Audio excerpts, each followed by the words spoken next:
Hi everyone, today I am here with senior volleyball captain Savannah Powers. Savannah, now that you're in the midst of your fourth and final season here in Mary Washington, what have these past 4 years playing here meant to you? You know, it's pretty crazy that I'm finally a senior, and there's a lot of different emotions that go along with that. You know, I've been playing volleyball my whole life, and this is like my last season getting to do the sport that I love, playing for the university that I love.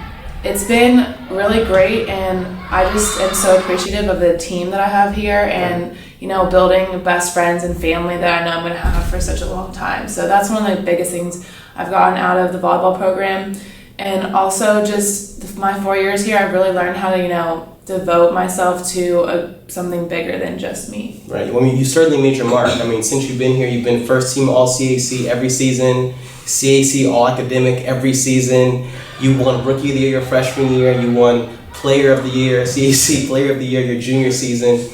Not just on the court, but off the court as well. You're also in the Business Honor Society. You're president of the Student Athlete Advisory Committee. How do you juggle all this? That's a really good question. What's up, everyone? I'm here with Los Angeles Chargers quarterback Tyrod Taylor here at Hampton University. He's out here hosting his annual T2 football camp. It's at least 185 degrees out here on this field, but we're not too worried about it. You know, he had the kids working real hard today. Him and his staff did a great job hosting this great event. Tyrod, what does it mean for you to come back here in your hometown and give back like this? It means a lot. Along with having lots of professional athletes here today in the NFL, Tyrod also has brought Dr. Wright with Right Guard to talk to the campus about the importance of having proper mouth guards when they play football. So Dr. Wright, I appreciate you coming out here today.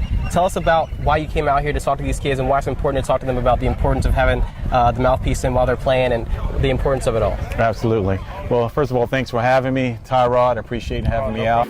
Today I am here with Danielle Mirabella. Danielle was a 2019 graduate from Mary Washington and now has been taking a gap year to get her clinical hours and take a few classes. So Danielle, tell me a little bit about what you've been going through this past year and all the work you've been putting in. Well, from the start, I always knew I wanted to go into the medical field. So I decided throughout my undergrad that I was going to have biology major, and I always gave 100% so I could get the best GPA as possible.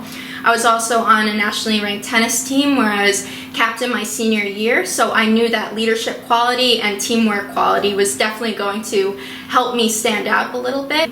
You talk about, you know, your strong GPA and how you've had to study like so many hours. More specifically, how many hours do you think you study a day?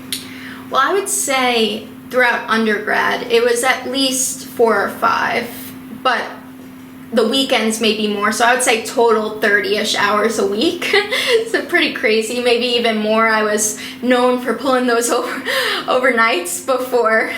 Those all-nighters? Yeah, those all-nighters. Have you had to do better with time management now that you're out of college, out of undergrad? You have to focus more on allocating your study schedule so that way you're not just staying up all night with the night before a test? For sure. I learned my lesson throughout college, especially my past interview I went on, I got the chance to talk to some students who were actually in the program.